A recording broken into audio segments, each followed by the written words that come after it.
ministeera daldalaa fi walitti hidhaminsa naannolee obbo Gabra Masqal Caalaa gabaa sanbataa babal'isuun qaala'insa jireenyaa tasgabbeessuuf hojiin magaalaa Adaamaa keessatti hojjetamaa jiru jajjabeessaa fi waan babal'achuu qabudha jedhan. Jillan ministeerichaan dursamu sochii hojii misooma daldalaa fi gabaa sanbataa magaalaa Adaamaa daawwateera. Daawwannicha irratti ministeera daldalaa obbo Gabra Masqal Caalaa, kantiibaa magaalaa Adaamaa obbo Haayiluu Jaldee dabalatee hooggantoonni olaanoo federaalaa fi naannolee hawaasni daldalaa magaalaa Adaamaa argamaniiru. Jillan kun magaalaa Adaamaa keessa naanna'uun sochii gabaa sanbataa, misooma lukkuu, dhiyeessii killee aannanii akkasumas dhiyeessii oomishaalee qonnaa fi indaastirii erga daawwatee booda hawaasa daldalaa fi geggeessitoota magaalaa Adaamaa waliin marii geggeesseera.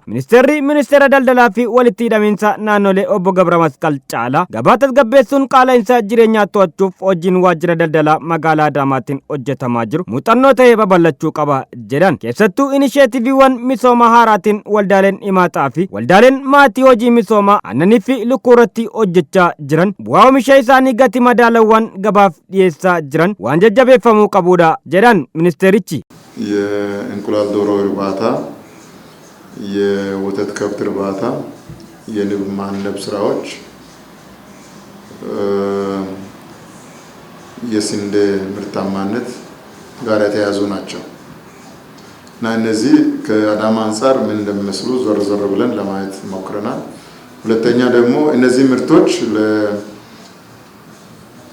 ለአነስተኛ ገቢ ላላቸው የህብረተሰብ ክፍሎች በተመጣጣኝ ዋጋ የሚቀርቡባቸው አውትሌቶችንም መንግስት እንደ ኢኒሼቲቭ ወስዶ እየሰራ ነው። አንደኛው ሰንዳይ ማርኬት ነው፣ ያልተለመደና አሁን እየመጣ ያለ ማለት ነው። ይሄንን የክቡር ጠቅላይ ሚኒስትራችን ኢኒሼቲቭ ነው። ሰው ቅዳሜና እሁድ ገበያ ካለ ለሳምንት የሚሆነውን ነገር በተመጣጣኝ ዋጋ ከዛ ሊሸምት ይችላል። Kantiibaan bulchiinsa magaalaa Adaamaa obbo Haayiluu Jaldee galmoota gurguddoo akka magaalaatti qabamanii xiyyeeffannoon irratti hojjetamaa jiran keessaa tokko oomishtummaa dabaluun fayyadamummaa jiraataa magaalaa mirkaneessuudha jedhan. Itti gaafatamaan waajjira daldalaa bulchiinsa magaalaa Adaamaa obbo Xiilloo Dugdaa qaala'insi jireenyaa yeroo ammaa kana rakkoo addunyaa guutuu qoraa kan jiru yoo ta'u biyyi keenyas rakkoo kanaan qoramaa jirti. Akka magaalaa Adaamaatti rakkoo dandamachuuf oomishaa fi oomishtummaa dabaluun tarkaanfiiwwan addaa fudhatamaa jiru jedhan. Keessattuu gabaa sanbataatiin hojiin hojjetamaa jiru hedduu hamilee kan namatti horuudha jechuun giddugala gabaa sanbataa 18 karoorfanne keessas karoorichas guutummaan guutuutti hojiirra oolchineerra jedhan. Gabaa sanbataatiin wal qabatee warshaalee adda addaa sosochii warshaalee adda addaatiin wal qabatee akkasumas waan waliigalaatiin qaala'insa kana tasgabbeessuu irratti maaltu hojjetamaa jira. Damballi namtolchee baay'inaan kan uumamaa jiru. Isa kanaan immoo haala qabatamaa magaalaa Adaamaatiin maaltu jira kan jedhu kana gabaa sanbataa akka bulchiinsa magaalaa Adaamaa qabnu irratti socho'ameeti kan laalamaa ture.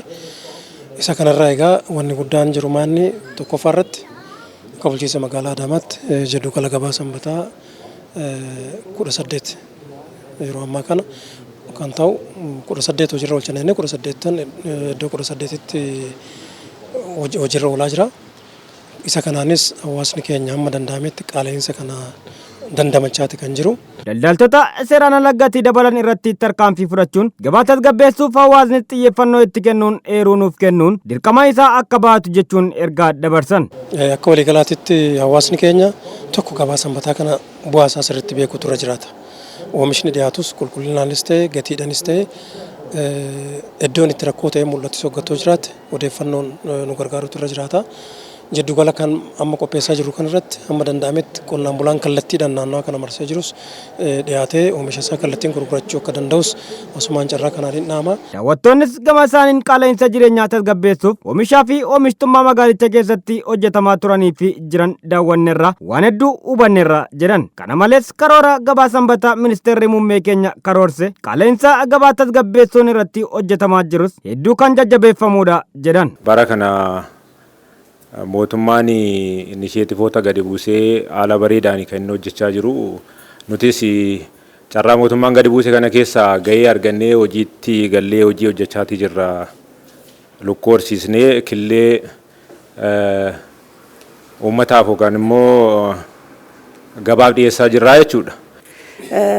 ልክ እንደ አዳማ